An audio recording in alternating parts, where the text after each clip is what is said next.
Anticipation is killing me.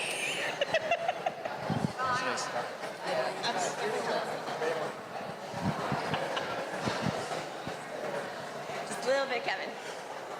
Welcome to Hyde Park Community United Methodist Church. My name is Kevin Buckley, and I'm one of the pastors here.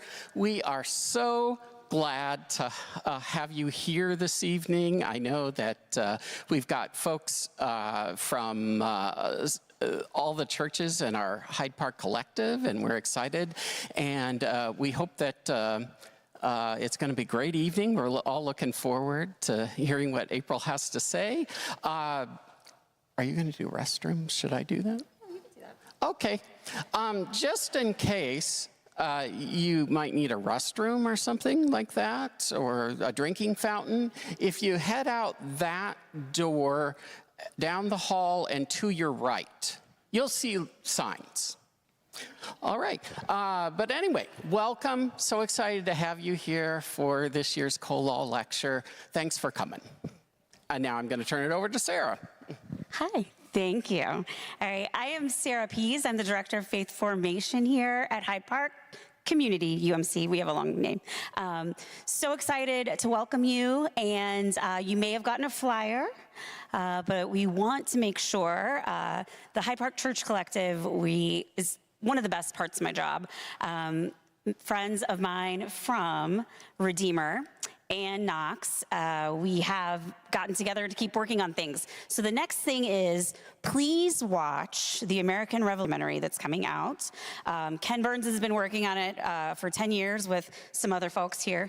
And we are excited in the new year to bring you some programming related to that. So we do not have a date yet. So just keep watching. I gave you 3 websites on the other side of the flyer, all 3 of our websites to keep looking for that. So we are just so glad that you're here. And I am going to turn it over to David Colaw. All right.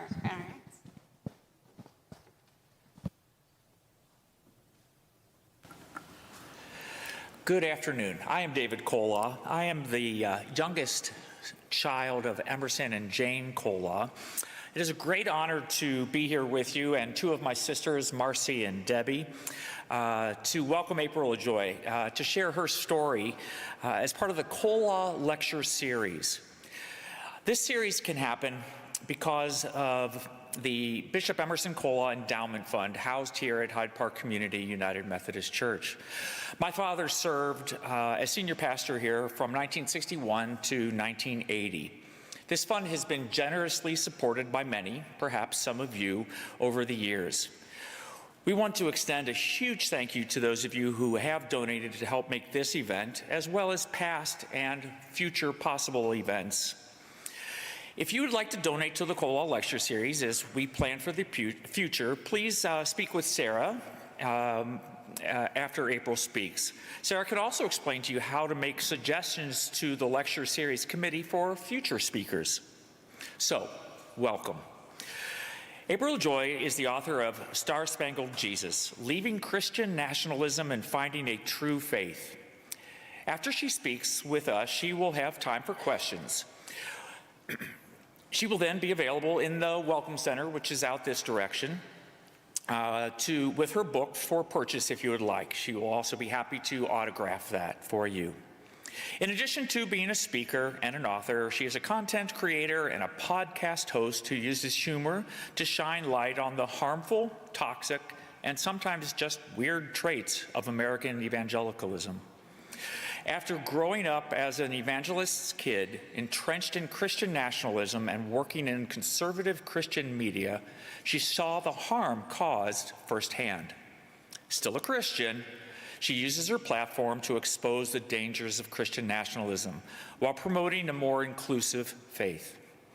April has been featured on Shiny Happy People, Season 2, BuzzFeed, CNN, Newsweek, and more. She co-hosts a podcast, The Tim and April Show. She's been married to Beecher for 11 years, and they have 2 daughters together. I feel like we should have led with that. Join me in welcoming April Ajoy.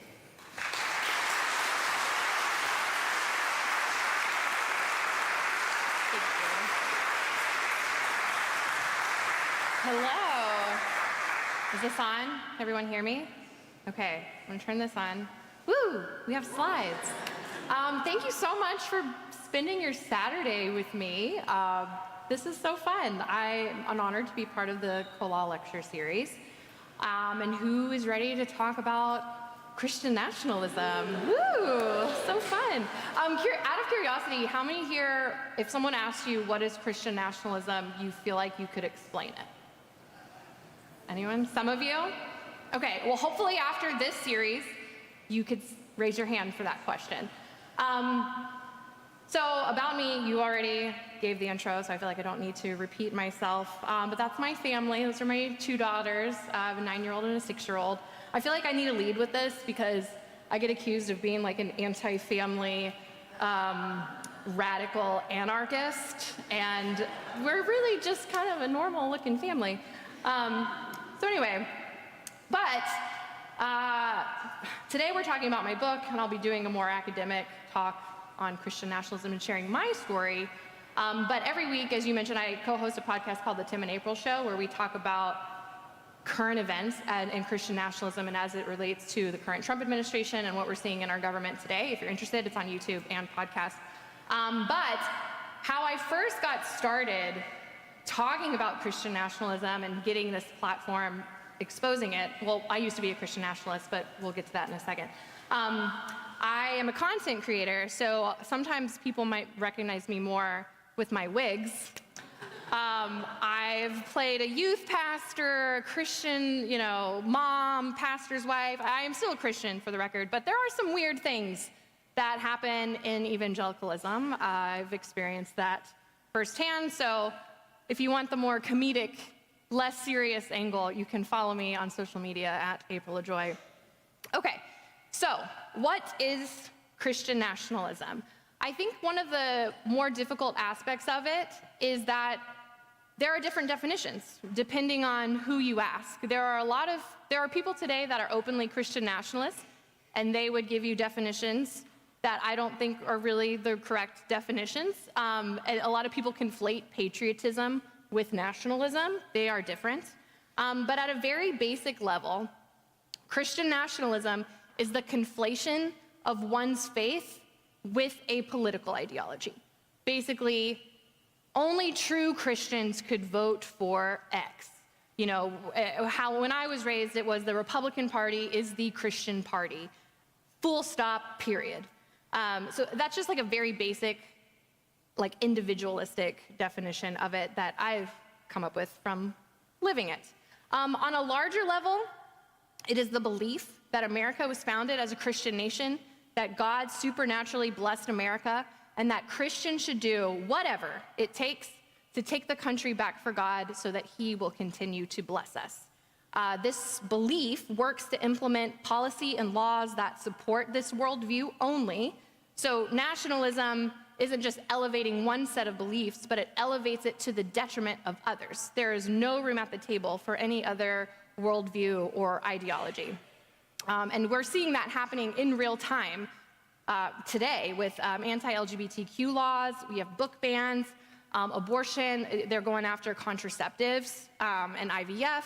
And Project 2025, if you're not familiar with that, it's this huge playbook put out by the Heritage Foundation that is basically a Christian nationalist playbook that is fueling the Trump administration today. And I think that is a huge piece of what we're seeing that more secular and mainstream news organizations don't talk about. Another problem, I think, in stopping Christian nationalism is that most Christian nationalists don't think they are Christian nationalists. They think they're just being good Christians, love God, love people, exclusions apply, and vote Republican, right?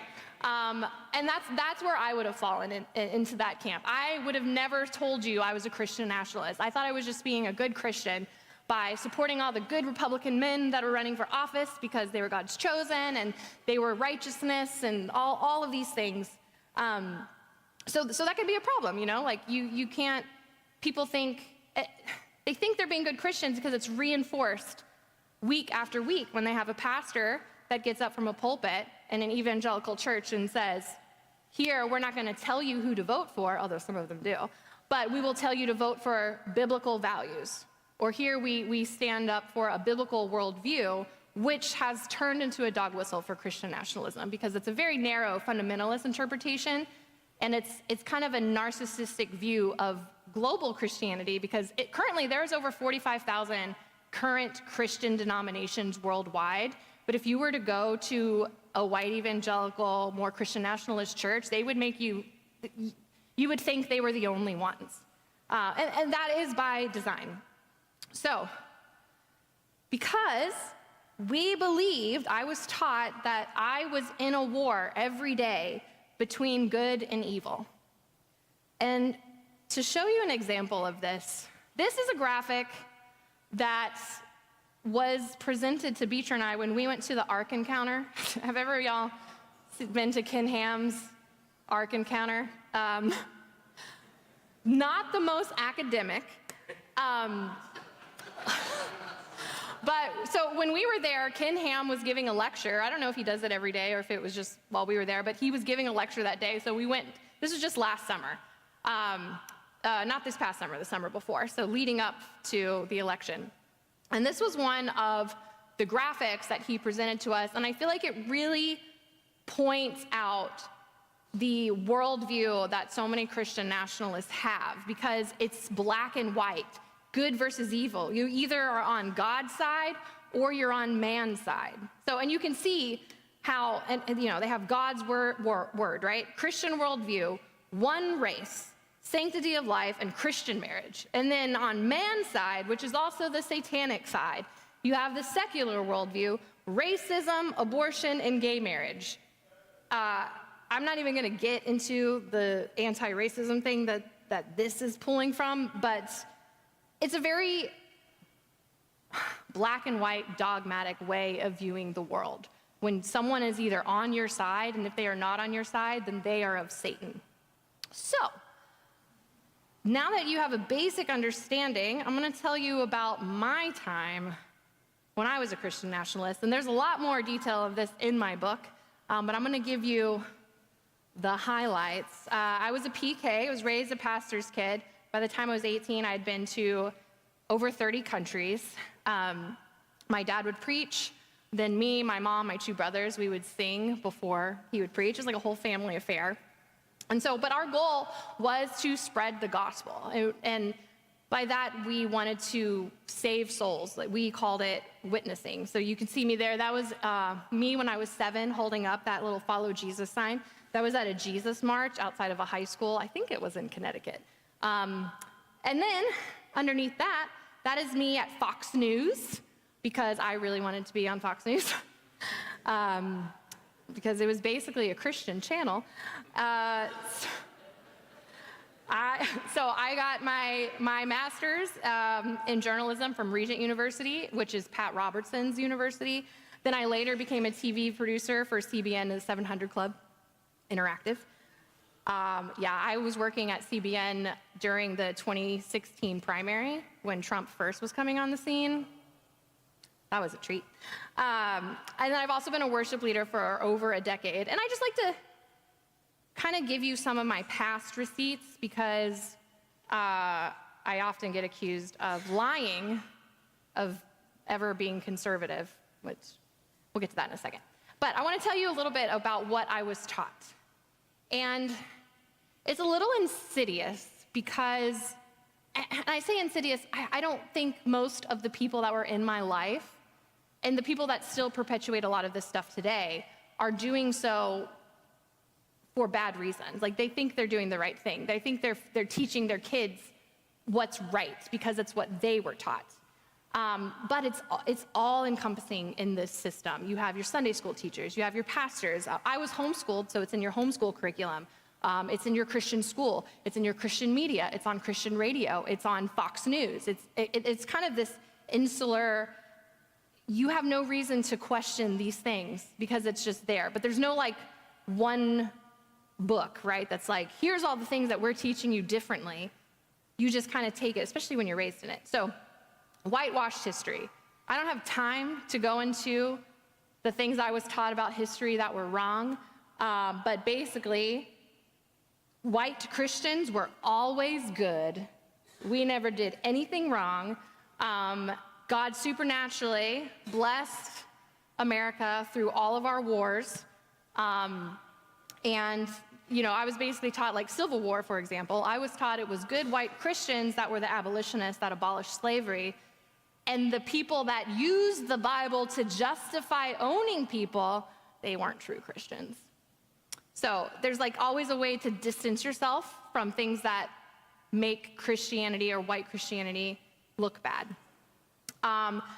We believed, since America was founded as a Christian nation, that when tragedy struck, that it was the fault of liberals, feminists, gay people, and other quote-unquote sinners that we could point to, because we would never look inward at, white supremacy that we were upholding, or, ignoring immigrant neighbors, ignoring the poor, all this stuff. We never looked inward. It was always those people over there. That's why God's no longer blessing us. An example of this is after 9/11 happened, you have Jerry Falwell goes on the 700 Club with Pat Robertson and blames the attack on the World Trade Centers on people who have had abortion and the ACLU and feminists and a laundry list of people that was in the culture war back then. That's another topic. I go into more on that in my book. So if you believe that bad things happen to America because you've let sin into it, then how do you get God to bless you again? How do you get back into God's good graces? Well, you elect godly men. You elect Christian laws.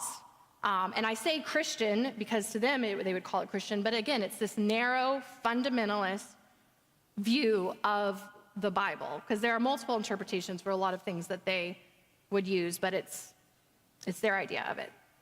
Also, I was taught that Jesus would not come back until Christians had witnessed to everyone and had influence of all of society. So this kind of takes out from dominion theology, if you've heard of that. Also, the Seven Mountain Mandate is this belief that not only would America be better if it was run by Christians, but really we have a God-ordained call to do that. We have this mandate from God to take over the government.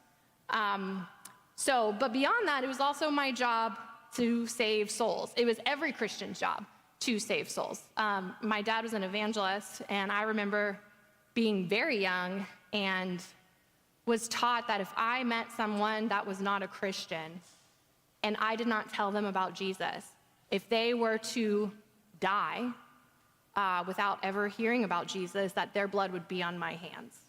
And so I felt this moral obligation to tell everybody that I met, no matter where I was, that Jesus loved them. And honestly, it could be as simple as Jesus loves you, and then that would, their blood would not be on my hands because I had planted the seed. I'll keep going. Democrats persecute Christians, so true believers vote Republican. This was like kind of a unspoken from the pulpit back then when I was growing up, but I heard it behind the scenes, going to dinner with all my dad's pastor friends. This was just something that we all believed. You didn't have to say it because obviously true Christians vote Republican. And if there were people that, if we would question someone's salvation if they voted for a Democrat, where, again, that conflation of faith, of your, theological beliefs and your political ideology, right there. Also believed in the rapture. Who here grew up believing in the rapture? Okay, so I don't know if you've ever heard, leading up to election, don't vote for Obama because he's the Antichrist and he's going to bring on the end of the world. Don't get the COVID vaccine because that's a mark of the beast, or that's a dress rehearsal for the mark of the beast for the end times. There's a lot of end times biblical eschatology that is wrapped up in Christian nationalism, especially when it comes to Israel and our foreign policy with Israel. There's a lot of biblical end times prophecy that I believe is a very faulty and harmful interpretation that gets wrapped up in all of this too. Also, the persecution complex is huge too, because there's this verse in the Bible where Jesus says the world will hate you like it hated me. And so you have a lot of people today that claim to be Christian, believe that they are on a godly mission to take over America. They're taking rights away from queer people. They're taking rights away from women. They have no problem with what ICE is doing to our immigrant neighbors.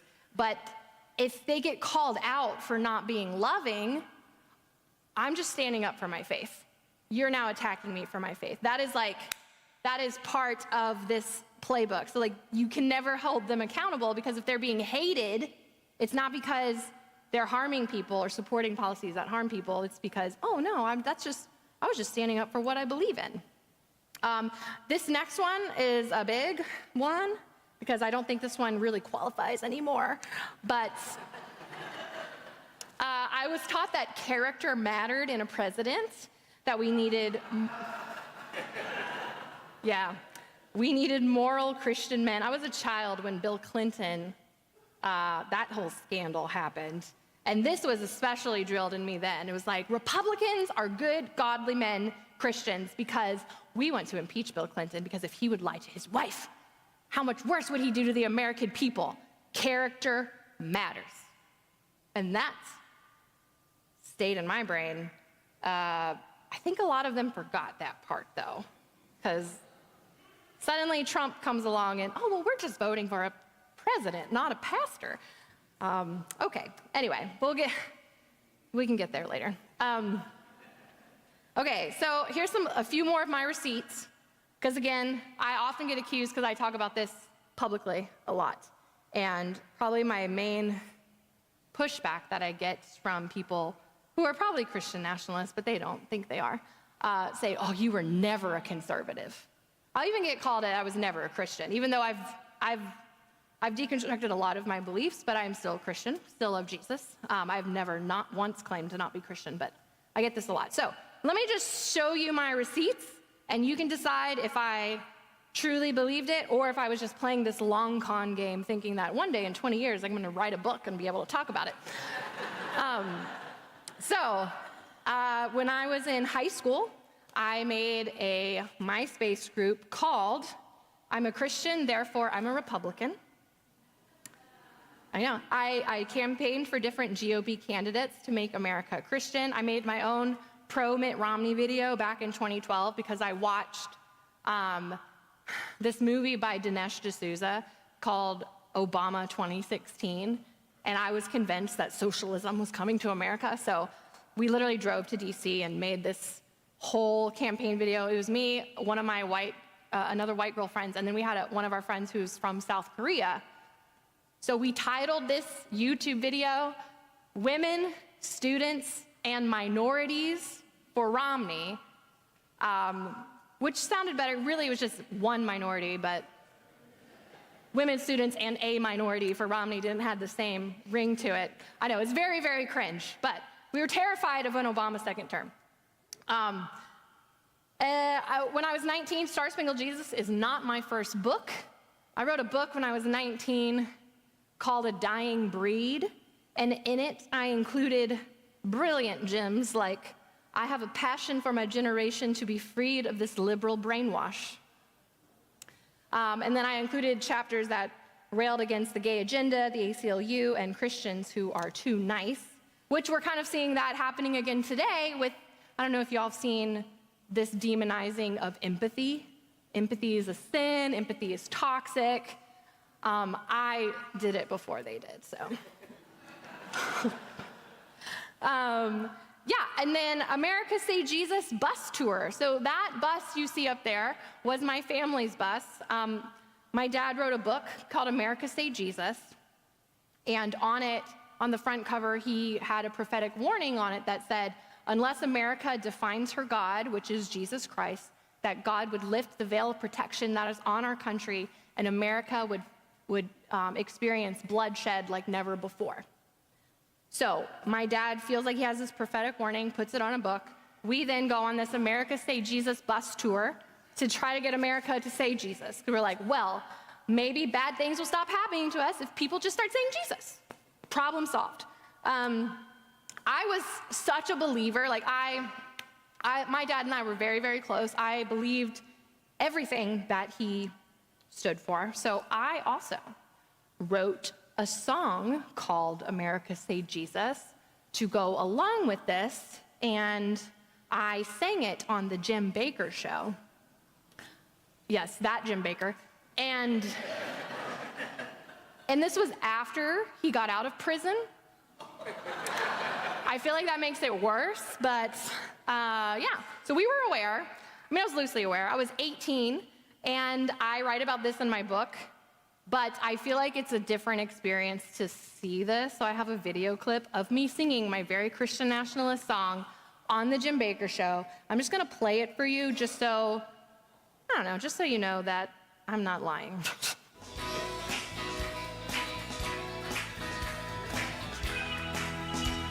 They tell us that we're wrong for telling them that's what they are. They say we can't define sin and that we've gone too far.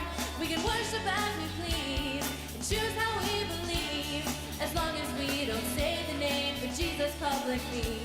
They're always on our necks, and I am downright sick of them demanding me to be politically correct. America say Jesus, we make the nation free. Jesus Christ, we can't ignore our history and how God gave us our country. Yet His name we're not supposed to speak. America say Jesus, America say Jesus.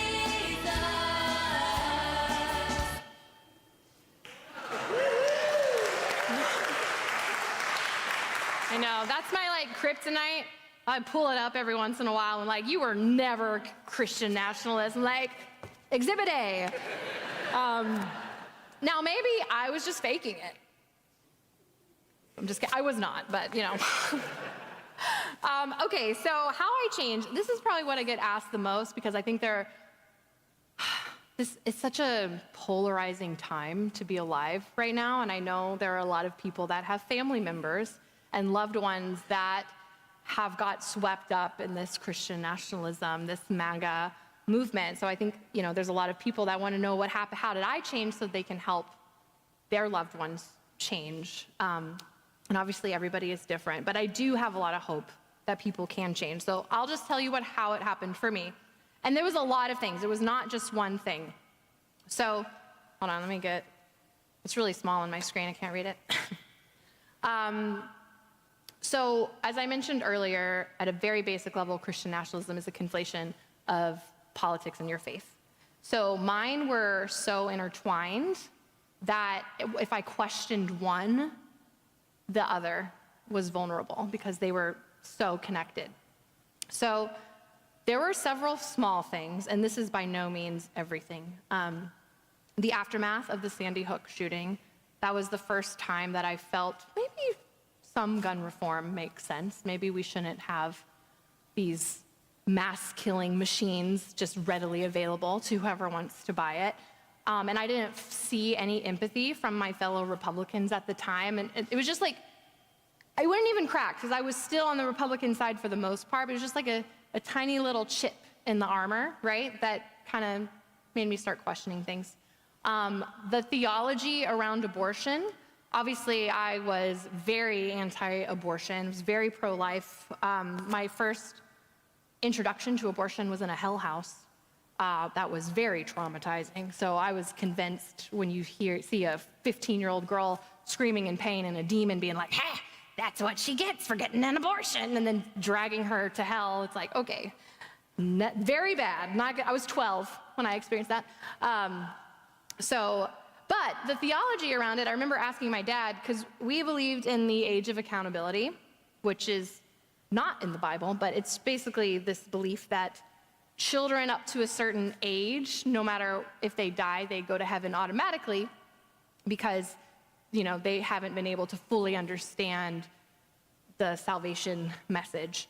And so I remember asking my dad, well, if that's true, and I believe it's true, wouldn't it be a mercy to abort a baby? Because then the baby goes to heaven and doesn't get the chance to go to hell and reject God. I never got an answer to that. No, and I asked my Sunday school teacher too, and they're like, no, April, God's ways are above our ways. I'm like, okay. But that was also just like little things like that, right? Not enough to completely walk away, but just enough to leave you doubting every once in a while, which doubts are heavily discouraged, by the way, in this world. If you question things, you're allowed a certain amount of questions, but if you ask one too many, it's like, don't ask too many questions, because questions lead to doubt, and doubt leads to atheism, and then one day you're gonna wake up and go to hell. And it's like, great, I do not want to go to hell. And hell is another big piece of, I think, what keeps a lot of people in this world, is this belief in a literal, eternal, conscious torment, where literally nothing could be worse than that. And I think that's how a lot of people in this world can justify taking rights away from people today, if it can help them stop sinning and hopefully eventually go to heaven, is kind of that is a process around it. And then another thing that really opened my eyes, and I think this is honestly probably the biggest thing for most people, if they can get out of their bubbles, is just meeting new people. And not just new people, but meeting people that might believe differently than you or have different experiences that, because I have this line in my book, but it's really hard to demonize someone when you're close enough to see the divine in them. And I think there's really nothing that can take the place of seeing someone's humanity, even if you disagree with them, but realizing they're just trying their best too. There's nothing that beats that. It's so funny, every time I do this, I'll randomly tell random stories. You never know which story I'm going to tell because there's so many. But one time I was interning at the NBC affiliate when I was in grad school in Dallas, Texas. And my very first story they sent me on was to interview a gay couple this was in 2012, so it would have been right when there was this JCPenney scandal because they featured 2 gay dads in their Father's Day catalog. And there was like 1 million moms was pissed, and like, oh, can I say that? I don't know. Sorry, forgive me, Lord. So anyway, it was this big scandal, and it was my job to go interview the 2 dads that were featured, that were at the heart of this scandal. And I'm very anti-gay marriage at this point, like very anti-gay marriage. I was taught it was an abomination, it involved demons. And so I was like, this is a test. God is testing me. And so I had like my official professional questions to ask, but then I had my Christian questions to ask, like, isn't it really better though if a child has a mom and a dad? Like my gotcha questions, which I'm so ashamed of now, but it was just, I felt like I had to, right? Because their blood would be on my hands if I didn't say anything. So I get there, it was at their house. They had pictures of their family. They were so happy, and they had beautiful kids that they had adopted. And they were so kind to me, that I didn't know how to take that, because I had been taught that they were just these degenerates and they loved Satan and they hated God. And I mentioned, going to church, and I was going to a Christian grad school at the time, and one of them was like, oh yeah, I went to a Christian college. What? And at the end I said, God bless you. I mentioned Jesus, and no one ever foamed at the mouth. There was no manifestation of demons. And so it just really stuck with me, that interaction. I didn't end up asking my gotcha questions because there was just something in my heart that told me, don't do that. And I listened to that. And of course, as I left, my brain was telling me that was Satan you listened to, because it's really hard to leave this mindset. But that stuck with me for a long time.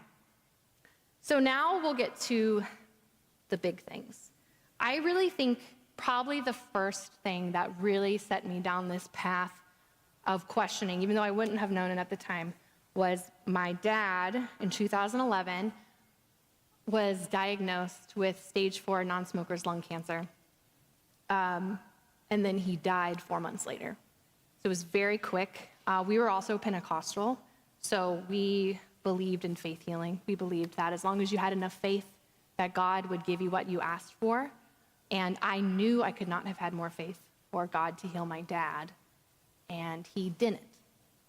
And so I immediately knew, well, that theology's wrong, because it didn't work for me in the way that I was told it would always work. And so I started slowly questioning that side of it. And also some behaviors from Christians that I noticed that couldn't accept a sad Christian, because we have to be happy, because we are trying to win people to Jesus, and no one's gonna want your Jesus if you're sad. And so I had people that told me and my family that, well, you know, God didn't heal your dad because you had some sort of unresolved sin in your family. Or God didn't heal your dad because you didn't have enough faith. Or God didn't heal your dad because he was a pastor and he should have been an evangelist, because he was a pastor at the time when he passed. And it was just little things like that. I just didn't feel a lot of empathy from my fellow Christians. And then I kind of felt, in hindsight, all the times that I had done that to one of my friends who was really suffering, because I didn't understand suffering, and I didn't understand that it's okay to be sad. So I kind of went introspective for a few years after that. I kind of kept some things to myself because things just weren't really making sense anymore. But I was still Republican. The next really big thing is one of my brothers came out to me as gay. Yeah, it was in 2015. It was about a month after the Supreme Court ruled on Obergefell and legalized same-sex marriage. And I was the first person he had told, and he was 26, and he told me, bawling, like could barely get the words out, and said that he had known since middle school that he was attracted to the same sex, and had begged God night after night after night to make him straight. And God never did. And he said that he felt like God didn't love him. And I mean, our household, really that whole environment, if you grew up in evangelicalism, I mean, it's homophobic today, but it was really homophobic back then too. I remember when I was a kid, I was probably 8, we went to a restaurant and one of the waiters was probably gay. He had that kind of flamboyant aura about him. And he came and took our drink order and left, and my dad said, all right, we gotta go. And I asked why, and my dad said, well, April, that man is a homosexual. I don't feel comfortable being served food by him. And we left. And it's one of those memories, like, you know, you have those early memories that get seared into your brain and you can see it, like as if it's happening before you. Like, I see that man's face in my head, because as we were walking out, I remember I turned back and I made eye contact with him, and he looked so hurt. And I remember, I was only a kid, but I remember in that moment, there was something in my heart that said, this is wrong. But I didn't have the fortitude to know what was wrong about it. And obviously at that age, like, my dad was my hero. Obviously, if my dad's saying this, it has to be right, but I couldn't. There's just something that felt wrong about that, and that really stuck with me. So my brother comes out. I immediately know, after him bawling in front of me, that, well, I know he didn't choose this, which is what I was taught, right? You can't be born gay. You choose it either because a demon oppresses you to choose it, or possesses you to choose it. And if you're Pentecostal, you know the difference, but I won't get into that here. But a demon was involved regardless, so that kind of, even though I was still conservative when he came out, I mean, in the 2015, that would have been during the primary for the 2016 election, I was still die-hard Republican. Like, I was planning, at that point, I think I voted for John Kasich in the primary because he was like cool with gay marriage. And at that point, I was like, you know what? I still didn't theologically have a reason. Theologically, I still was not queer affirming yet, but I was like, you know what, I'm gonna politically set that war down, because there's clearly a lot about this that I don't know, and I need to take time to figure that out. So still Republican. In the backdrop of all this happening, my spouse, Beecher, who's here with me today, was dealing with gender dysphoria, which I know that word now. I did not know that word then. If you don't know what that is, it's basically just this kind of, you feel wrong. You feel wrong in your body. And you want to express yourself in a way where you feel like what you see in the mirror matches who you are on the inside. Of course, we just thought it was demons because, I'm not proud of this, but I have literally laid hands on Beecher to cast the demons of gender confusion out of them. They are out now, non-binary, and our marriage has never been better. But we were married going through all of this at the same time that my brother comes out to me. And we were still heavily involved in our local church. Beecher worked as the production director for a large church, like 4,000 members. I was a worship leader there. We had talked to a handful of people about what Beecher was going through with, sometimes they just wanted to wear women's clothes, and it was like this temptation, and blah, blah, blah. Like never once did I think, this is an identity. So Beecher went to, we tried fasting, we tried exorcisms. Beecher went to a 12-step group right before our second daughter was born. She was like, well, maybe this is an addiction. We did everything that the church told us to do to heal them. And they never needed healing. Yeah.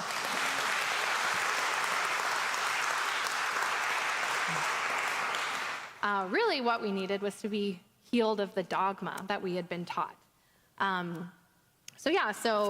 Oh gosh, when was that? 2020, 2021, you came out to me, non-binary. Of course, I knew their struggle that whole time we were married. We got married in 2014. So that was happening. And then the next one, I don't need to spend a ton of time on this because I think we all know, but Trump. Remember that whole character mattered thing? I was just dumbfounded at how my fellow evangelical Republican Christians suddenly could support a man who I saw back in 2015, before the Epstein emails were released, that this is not a good man. Honestly, he seemed to be like the most anti-Christ person running for president I'd ever seen. And it kind of turned it from, I felt like in 2016, a lot of people voted for him in our circles that were Christians because he was the lesser of two evils. Like my mom, she kind of held her nose. She told me, and she's like, I didn't really want to vote for him, but Hillary's emails. She didn't say that, but she didn't want to vote for him. But again, when you're in this world, as a Christian, you feel like you have to vote Republican, that your salvation depends on it. So a lot of people vote for whoever has the R next to their name, regardless of who they are. And I was like, that's not going to fly for me anymore. I'm not going to get into all that. We have a Q&A going. So I know I'm running out of time, so I'm going to get through these really fast. This is how you can spot Christian nationalism in the wild, because no one's going to come right out and be like, this is a Christian nationalist church service. Well, some of them might. But here's some things to look for. Biblical truth, vote for biblical values.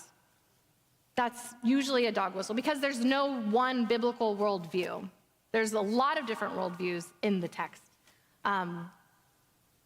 Then true Christians will vote for blank. I've said that. American flags or singing patriotic tunes inside church. Like First Baptist Dallas, they have, what is it called? It's like Patriotic Sunday, something. Every 4th of July, they have this huge patriotic service where it's American flags and they're singing God Bless the USA, and it's very Christian nationalist. If you're bringing Satan into it, satanic panic, he's behind blank political candidate, or Satan's behind this policy.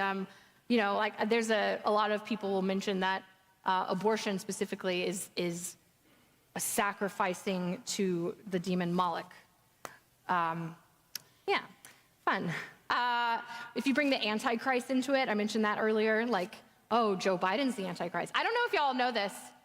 I have personally seen in my own life them call Obama the Antichrist, Biden the Antichrist, and most recently Kamala Harris. which actually, she's a woman, so I found that a little progressive. I wasn't mad. Another thing to see in the wild, like excitement about wars in the Middle East because of what that represents to the biblical end times. I don't know if you follow any kind of evangelical pastor, but or just evangelicals, Christian nationalists, MAGA people in general, there's kind of this giddiness when there's chaos happening, especially if Israel is involved, because they see it as a sign of Jesus is coming back. It's actually a very selfish belief system because they support Israel, but only because they believe it's their get out of death free card to go to heaven. Because in this belief system, and I used to believe it too, we believed that once we all went to heaven and then the war to end all wars happened, that most of the Jews also end up being killed and going to hell. So it's not like a pro-Jewish belief system at all. And then demonizing empathy, which I mentioned earlier. So I'm gonna give you some really quick practical steps and then we can move into our Q&A. I just think understanding the mindset of a Christian nationalist, most of these people, especially like your everyday average churchgoer who's just living their life, they're not bad people. They don't have ill intentions. They genuinely believe that they're doing the right thing, and knowing where they're coming from can help you have that conversation where you're not demonizing them, which I know is hard because they often demonize everybody else. But yeah, just understanding where they're coming from. Also, separate Christian nationalism from everyday evangelicalism. There's a lot of overlap, but there are differences. They're not every evangelical is a Christian nationalist, but I would say in America, pretty much every Christian nationalist is evangelical in some way, although there's some Catholics in there now.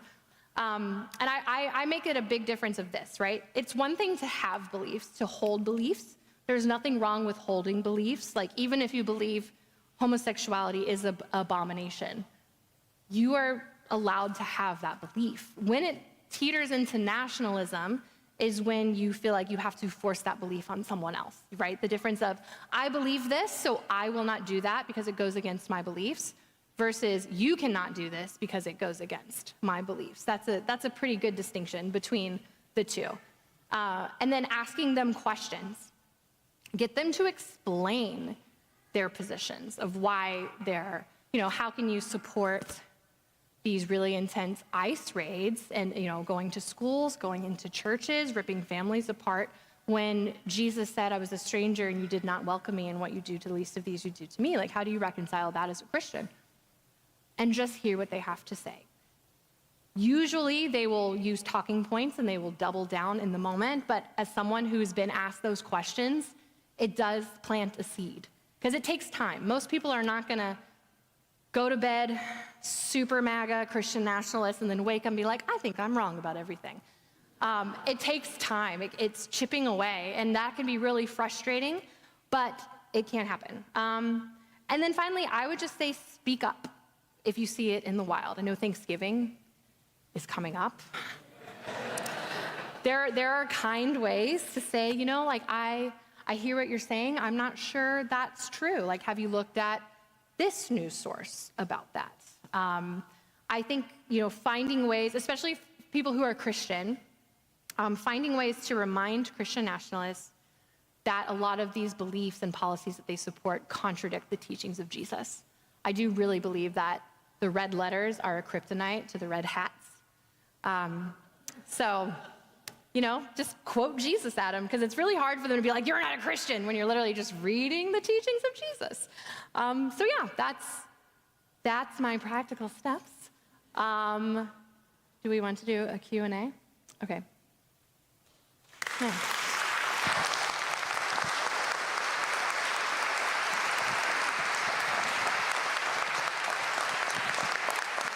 That's an extra one. Yeah. So we're going to pass around mics. So if you have a question, just raise your hand. I'm actually going to get started. I'm not sure if you can answer this question or not, but I appreciate you being here. I know that you have the experience of your mom kind of coming through the journey with you a little bit and sort of your deconstructing things. Yeah. And I know that it can be really tricky when you have that division where you're trying to find how to witness to people that are from Christian nationalist perspectives and also keep your own sort of sanctity of your own experience. So do you have people in your life that you have to find that balance where maybe they are still either inside of that or going through that journey where you either have to create boundaries or have your own space that way? Yeah, that's a really great question. I'm very fortunate in that pretty much everyone in my immediate family, my brothers, my mom, and then now Beecher's parents, like my in-laws, they've all moved now with us. That was not always the case. There were some hardcore Trumpers in this family that we've had very hard conversations with. I just think boundaries are good. I think when you are feeling frustrated, when you're hitting that kind of wall where you just can't go any further. And I would say once you're hitting that wall, figure out where that line was and set that boundary going forward. Take the pressure off yourself, we can't force people to change their beliefs as much as you just want to shake them. Be like, how do you not see what we see? And have patience for them. I think it's just, everyone's different, right? There's going to be people that are really toxic, that probably are not in a position where they're even willing to budge or to change, and recognize that, and some people may not be worth your time. There are other people that, if it's a mom or a brother or, someone that you really want to stay in relationship with, you might have to work a little harder. And I do think sometimes we have to be the bigger person to be the one to keep reaching out when things get dicey, which I know is not fun. So and there's no pressure, you don't have to have that conversation. But I do think, especially, right now, a lot of people are hurting. Just from affordability, prices are high. There's a lot of people that are struggling right now. And I think we could find common ground, like finding where you do agree. Because I do think most of us agree on most things. It's just become so polarized that, most people would agree if someone comes into the country and is not documented and then murders a bunch of people, that we should deport them. I think that's a very common sense, thing to agree. Find that common ground and then say, but the people that have been here for 20 years, they have got kids, their kids are in our school, they've been paying taxes, shouldn't they have a path to citizenship? Maybe just make it easier. I think you can appeal to their goodness, because a lot of people in this world, they get called bigots. Rightfully so in many cases, but they don't think they're being bigots. They think they're standing on God's truth, and they think they're being, bold and courageous, so just appeal to their goodness. I know as a mom, or as someone with a child, you would, if you were in another country, you wouldn't want a government to take your child away from you. Just finding things like that, I think, finding common ground, and then asking them questions. Try to get them to figure out what they're saying doesn't make sense versus you telling them what they say doesn't make sense. I have a question over here. Thank you.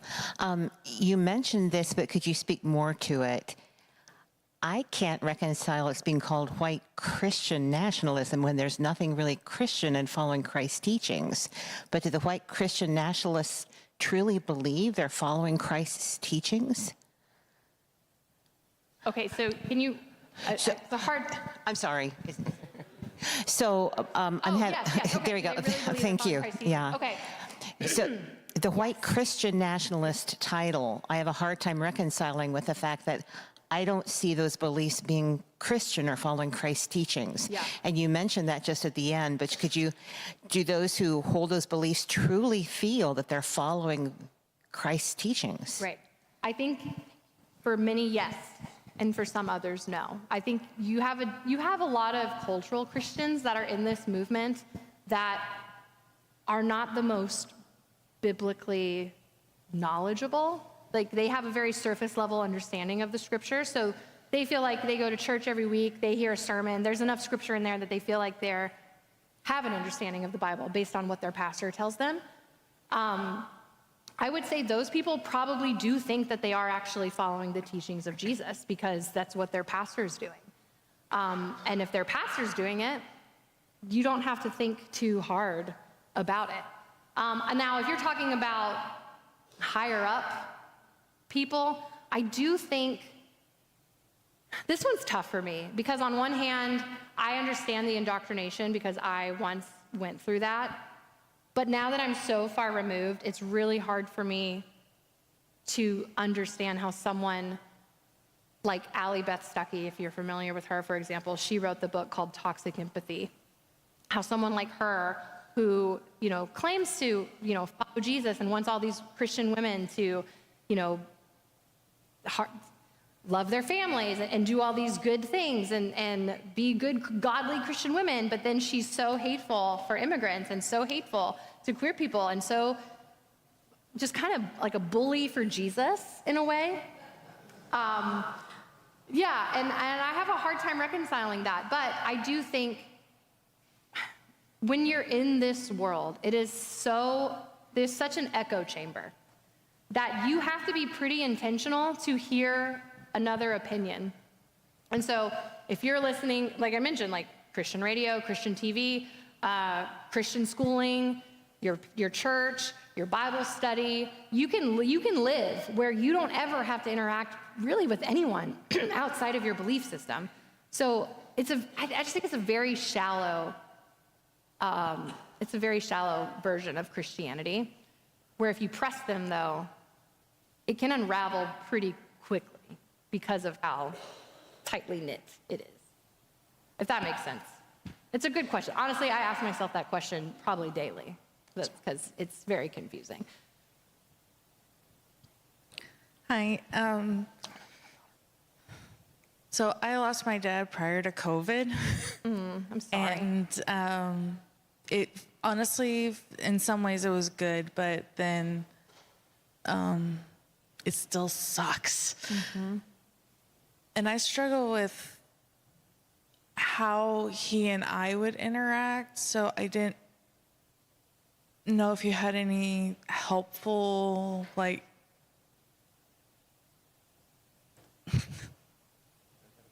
I'm sorry, I'm trying to find the words. You're fine. Helpful tips for, like, thinking about, would he understand where deconstructing versus being in that like what would Republican Texas area, small towns. Okay, say no more. Yeah. Originally from Texas, so this is something that I've thought about. My dad passed in 2011 before MAGA and Trump, and when he died, we were aligned on everything. Like, I agreed with him on pretty much everything.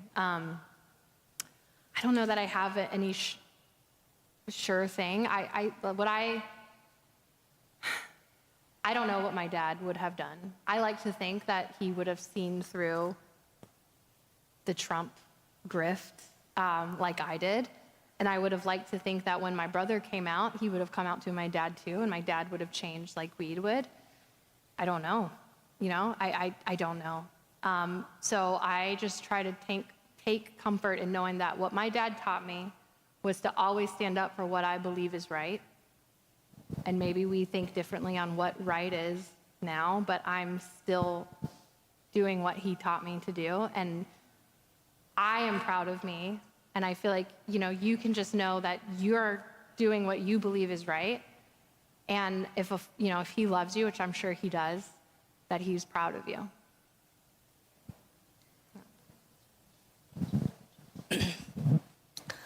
I work for a huge international corporation, which I will not say the name of, but within my department, I work with a couple of people. I have a couple coworkers that are pretty obviously Christian nationalist. I shouldn't mention that they're both white and male.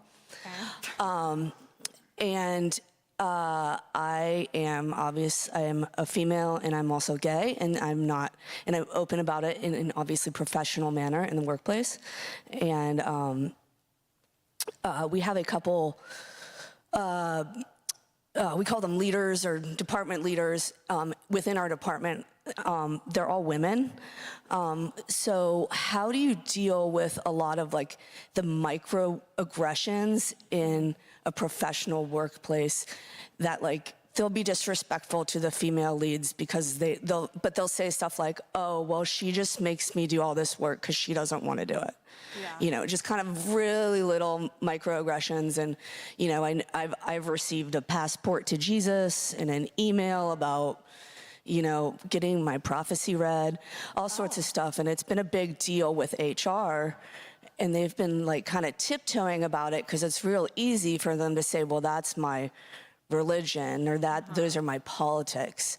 How do you deal with that? Do you have any tips on that? Well, I work from home now, so. Oh, lucky you. I know. If I get a misogynistic comment, I just clap back. That's a good question. I think, God, it's so hard when you're dealing with people that are still very much in that world, because it almost needs to come from a man. Like, as stupid and silly as that is, like, they need, like, a man to tell them, hey, stop being a jerk. I'm in a church.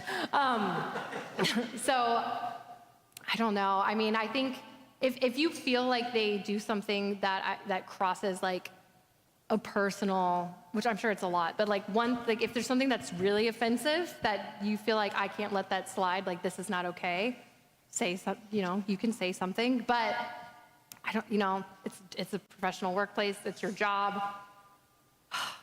Again, God, sometimes we just have to be the bigger person. But I do think, is this a secular job?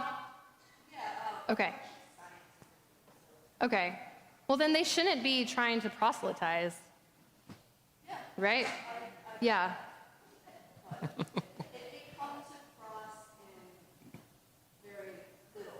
Yeah. And I do have the actual manager of the department. He has a PhD in bioscience, so I know he's read an actual book. Yeah. So, the people that are in charge, he's the one that kind of has to deal with it. Do you want? Okay. Could you hear me? I got every other word, so most. Okay. Yeah.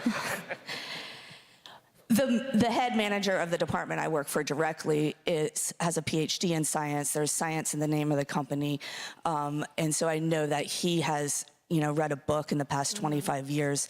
So he,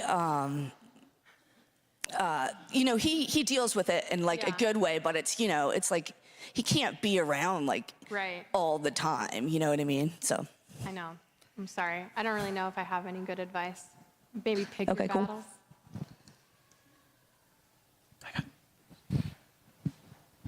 Thank you. Go ahead. Yeah, sure. Who's going first? Okay.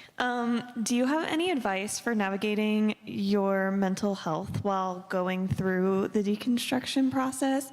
Especially when deconstruction sometimes feels like it takes your entire life, and it can be, wonderfully freeing in so many ways, but then also like terrifying to have so many little things that you thought you knew completely like turned on its head. So do you have any advice for like being able to, take care of yourself, maybe even outside of the deconstruction process, to make sure that it doesn't become overwhelming?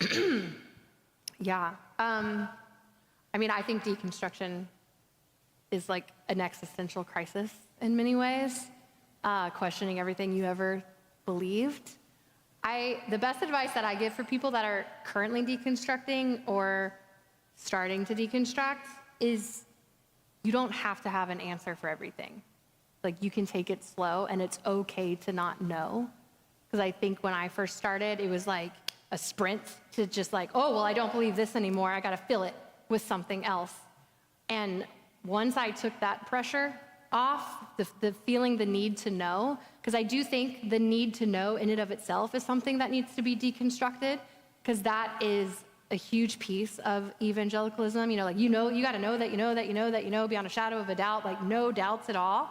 And so I think the knee-jerk reaction to I have to have an opinion and a position on all of these things is kind of part of that evangelical framework, or that dogmatic framework that needs to be deconstructed. And if you can undo that, then it kind of takes the pressure off of, like, you know what? I don't know what I believe about whatever it is, penal substitution, and that's okay. I don't need to have a position right now.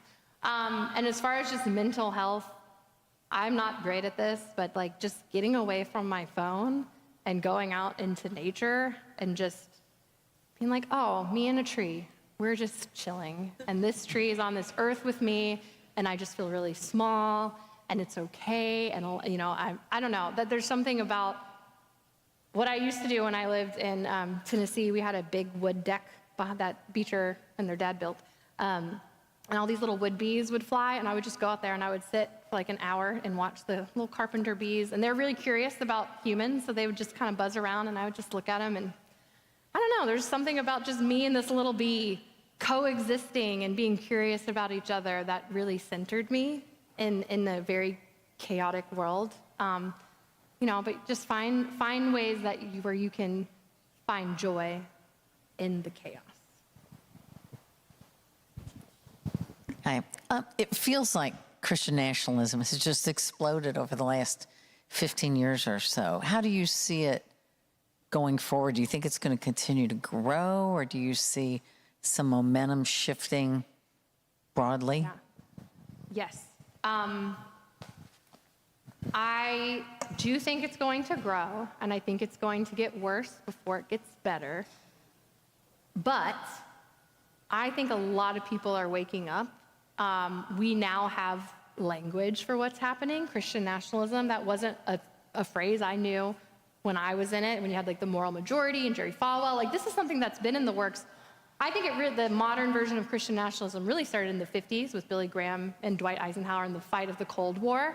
And so it's been continuously building over that. And I think the main reason you see such a push right now is because we have progressed so much. It's in my opinion, and this is just my opinion, there are people that disagree with me on this, but I think what's currently happening in this intense push to roll back all of these, all this progress that we've made is a last-ditch effort, because they know they've lost a lot of power, and they know they've lost a lot of the culture war. And so the pendulum has currently swung this way, but it's gonna swing back, in my opinion. Especially right now, I think the biggest mistake they made was making Donald Trump their champion. That's gonna hit the fan. It already kind of is. And it's more, I really believe we saw a big wave of kind of deconstruction in the pandemic. I think we're about to see another big one. That's just that's just what I feel in the water.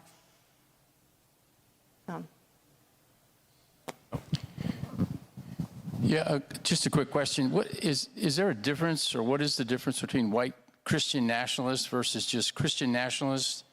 And if there is a difference, how do you have a people of color nationalist, a Christian nationalist? How do you have gay Christian? How does that work? So I really don't think there's a difference. There's some people, I think it's just a preference. People can refer to white Christian nationalism because white supremacy is also a huge component of Christian nationalism. The KKK was a Christian nationalist group. You had to be a white Protestant in order to be a member of the KKK. That was never taught to me. But a lot of that rooted racism within the church is there. So a lot of people say white Christian nationalism because there's this white supremacy, and it's more blatant in some people than in others. But I think I use it interchangeably.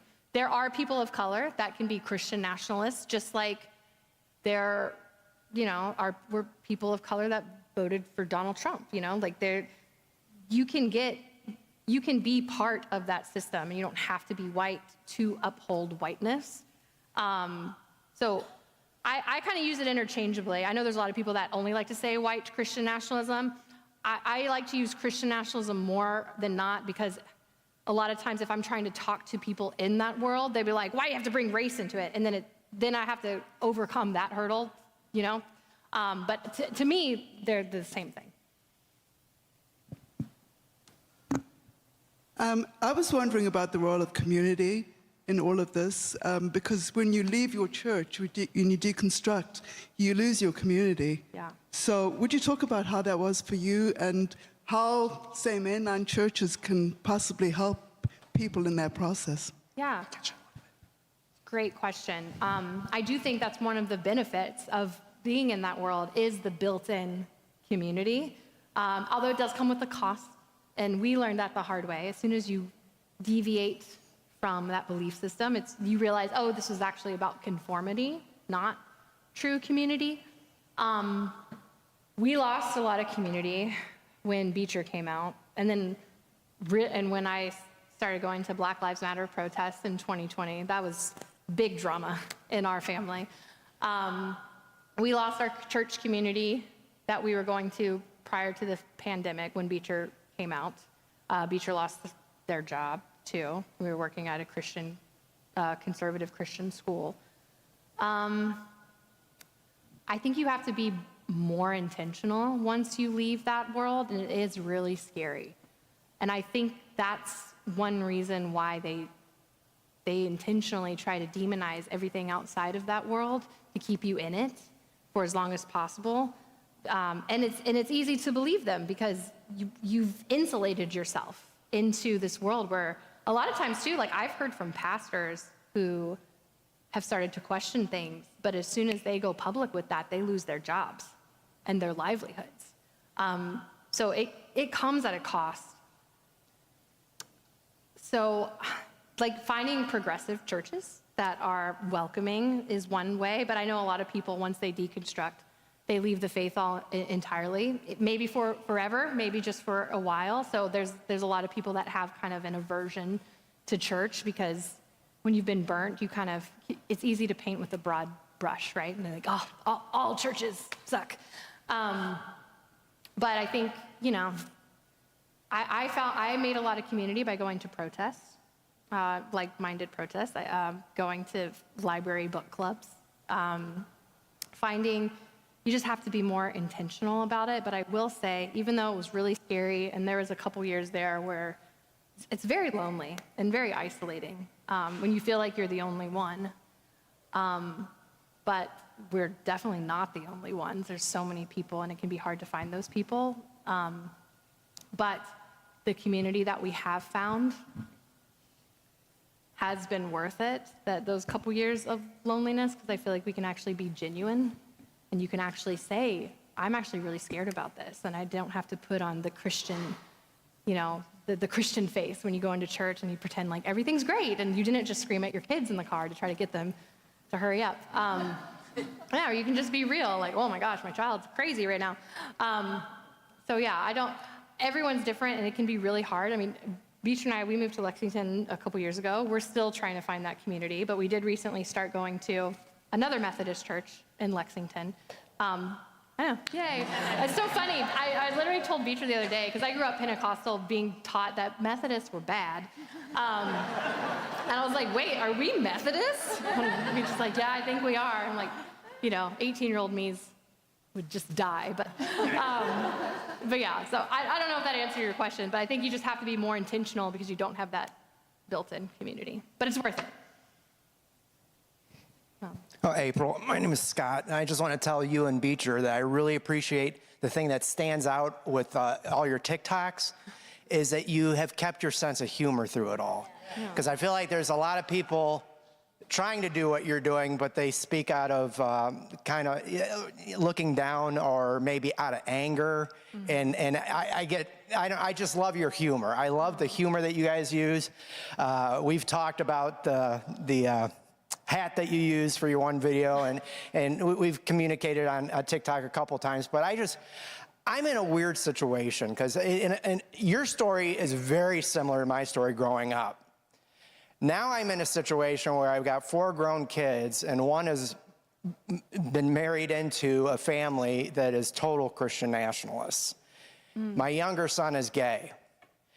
Just the Sunday before last Sunday, they brought their baby over, my older son, and my gay son brought his boyfriend over, and they bolted out the back door and said that can't happen anymore. And now they're not coming to Thanksgiving.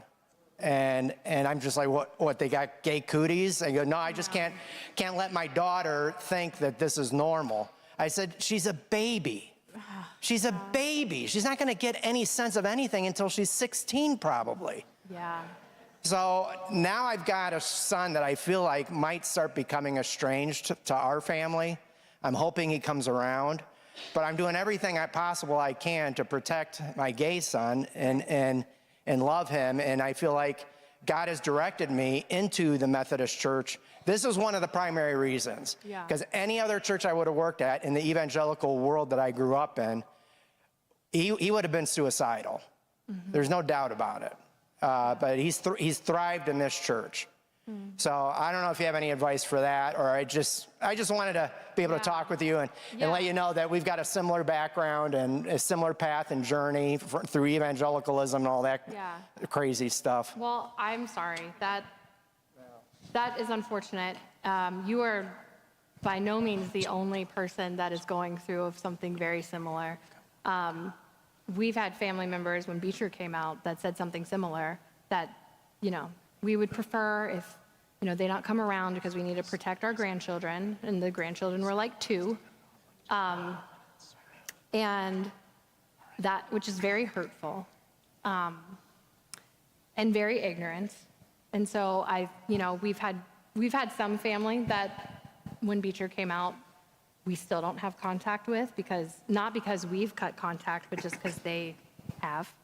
But we have others that initially try to set boundaries, and then I had very hard conversations, and they're now, I wouldn't say they're affirming, but they're like, fine.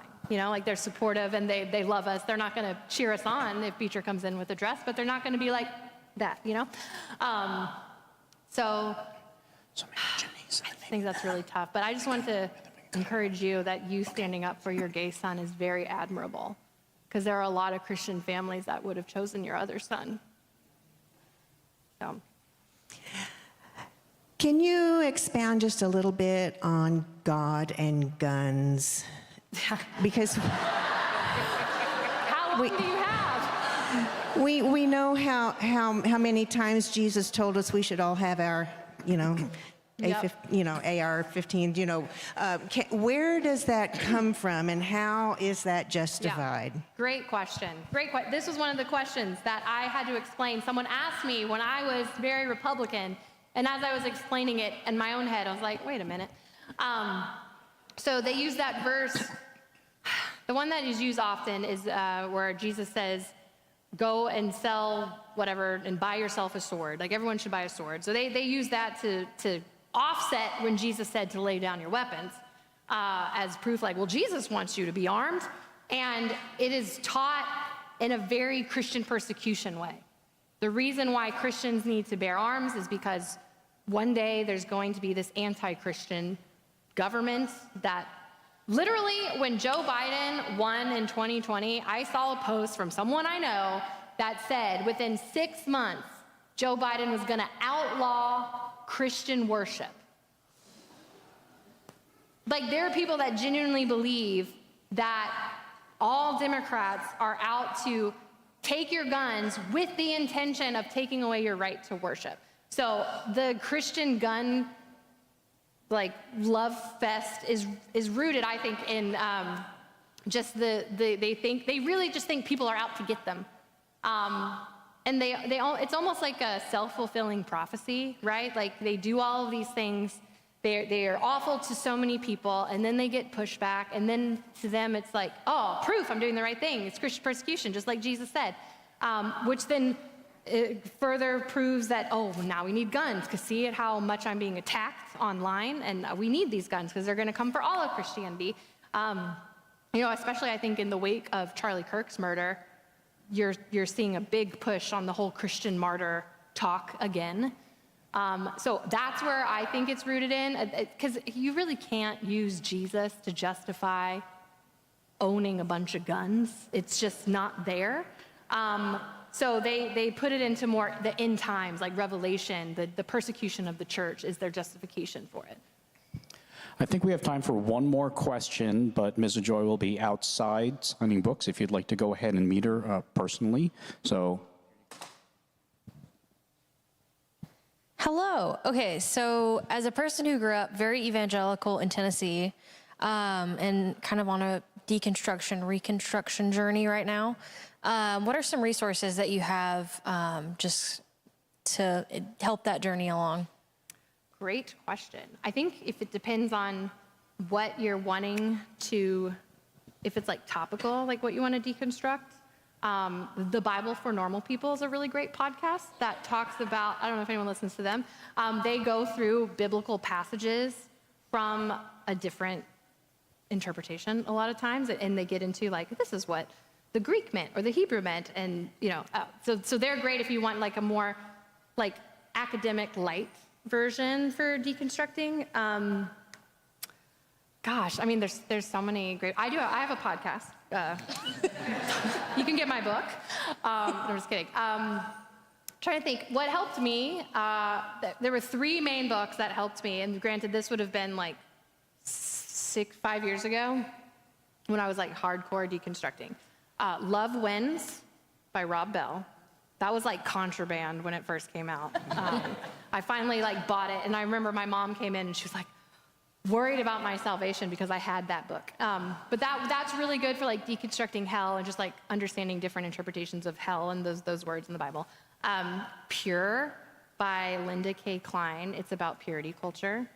And evangelicalism, that one was really helpful for me. And then for Christian nationalism, I would recommend my book now, Star Spangled Jesus, but then also Jesus and John Way by Kristen Dumais. And then for the racism aspect of it, one more. The Color of Compromise by Jamar Tisby. Like, I don't see how you can read that book and not come away with seeing like just, oh my gosh, we're so racist. And it's like historical, it's not preachy, it's just historical facts. So those would be the 4 things. But there are so many resources out there now. So, yeah. Okay. Well, thank you.